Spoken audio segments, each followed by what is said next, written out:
Falamos agora sobre o destaque deste domingo no Brasil. Praias com muita gente, praias lotadas. Essas são imagens do Rio de Janeiro, zona oeste do Rio. E olha só a cena, muita gente na faixa de areia e praticamente ninguém utilizando máscaras. Vamos entender então o risco dessa atitude por parte de grande parte da população nesse domingo? Conversamos ao vivo com Alexandre Naime, ele que é chefe de infectologia da Unesp e consultor da Sociedade Brasileira de Infectologia. Doutor, muito obrigada por nos atender. Boa tarde, bem-vindo.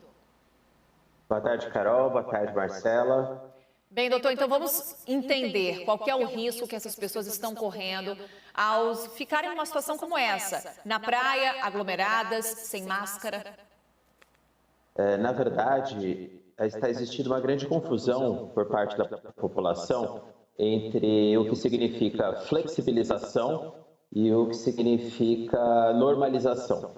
Nós não vivemos, infelizmente, no Brasil, um período em que se permita voltar ao estado normal das coisas, ou seja, o que o brasileiro sempre faz, aglomerar, ficar junto, confraternizar. Isso não é possível neste momento por conta da transmissão do SARS-CoV-2, o vírus causador da Covid-19.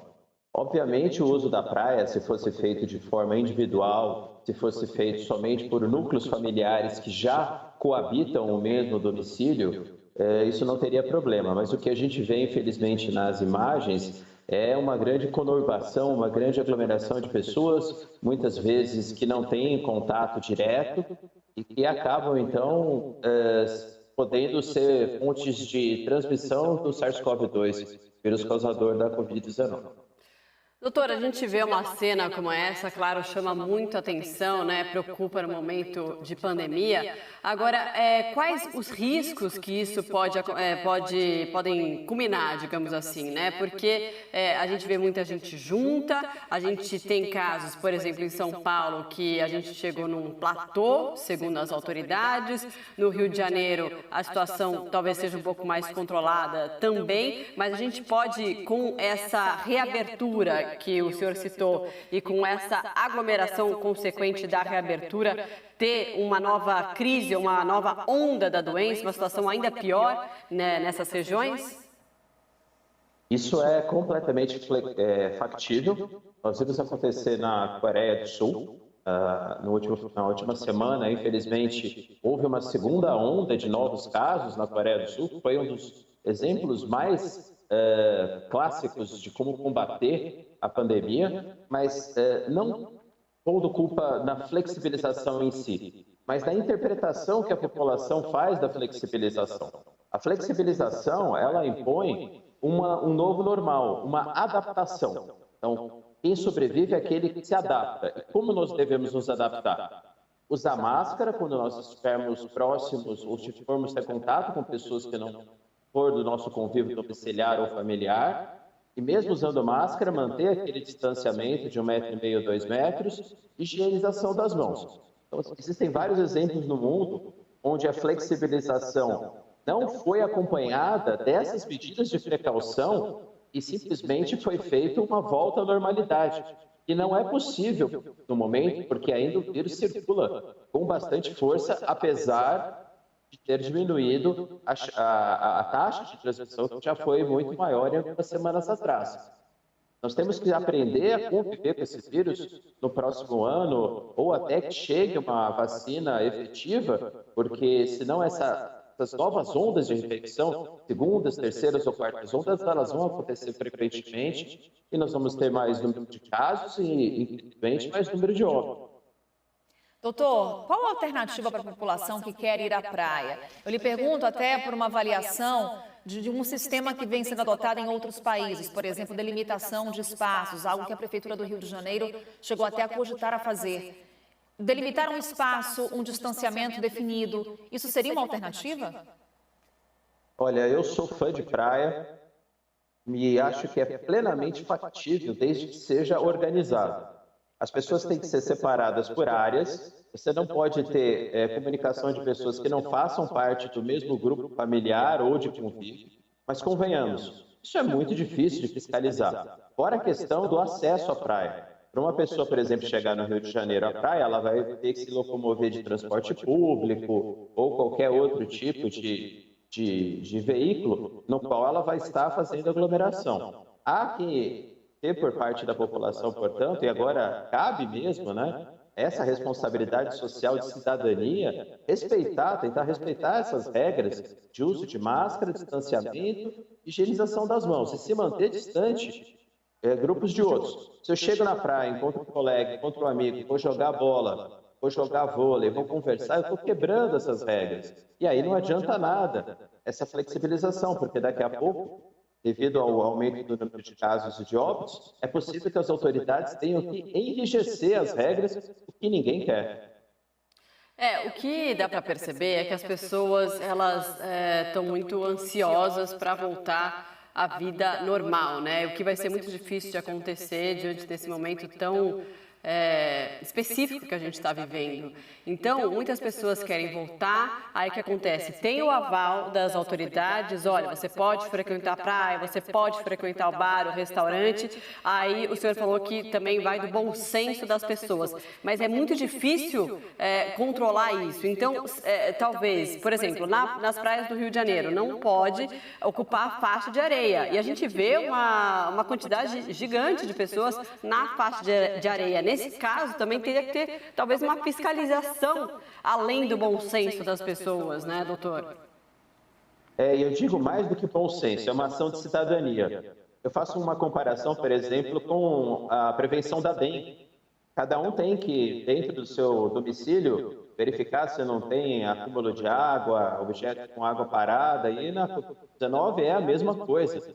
Se a população não se conscientizar e agir, mudar uma atitude, mudar o hábito, infelizmente o número de casos vai continuar acontecendo e os óbitos também.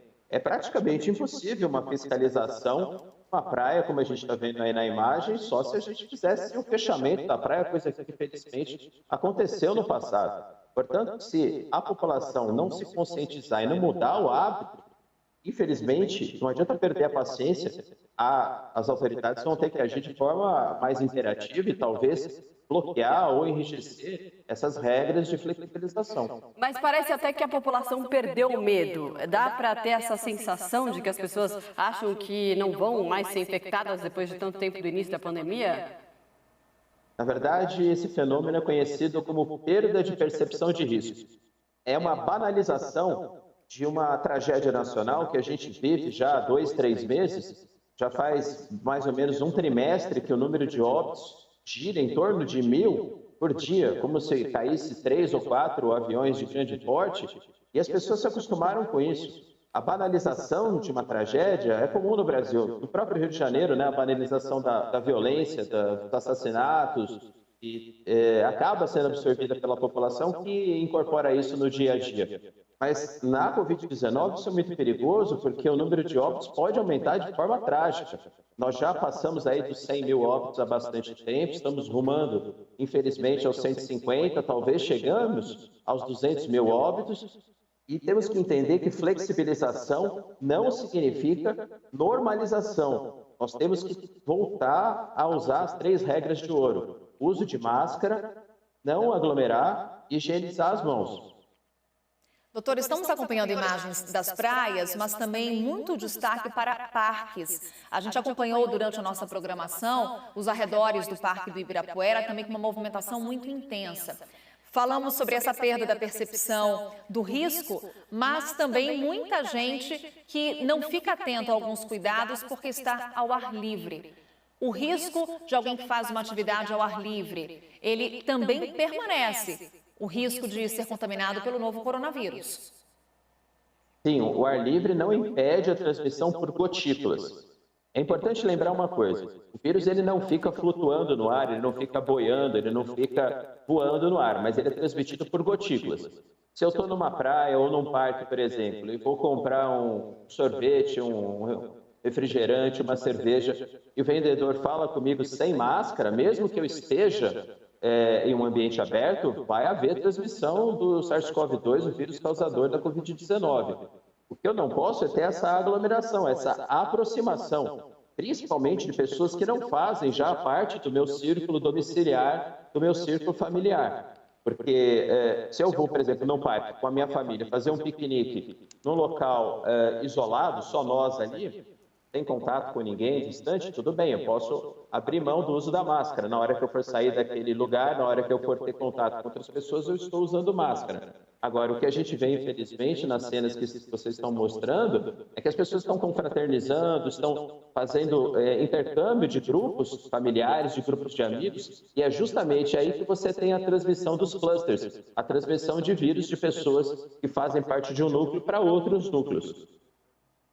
Tá certo, a gente conversou com Alexandre Naime, chefe de infectologista da Unesp e consultor da Sociedade Brasileira de Infectologia, falando sobre esses riscos que aparecem agora com a flexibilização de vários setores da economia, né, bares, restaurantes, praias, e que isso as pessoas acham que com a flexibilização podem ir, curtir, se aglomerar, e não, tem que ser aos poucos, com muito cuidado, porque pode gerar uma nova onda aí da Covid-19. Muito obrigada, doutor, e até uma próxima. Um grande abraço, Carol, Marcela, boa noite. Boa noite. Obrigada, doutor.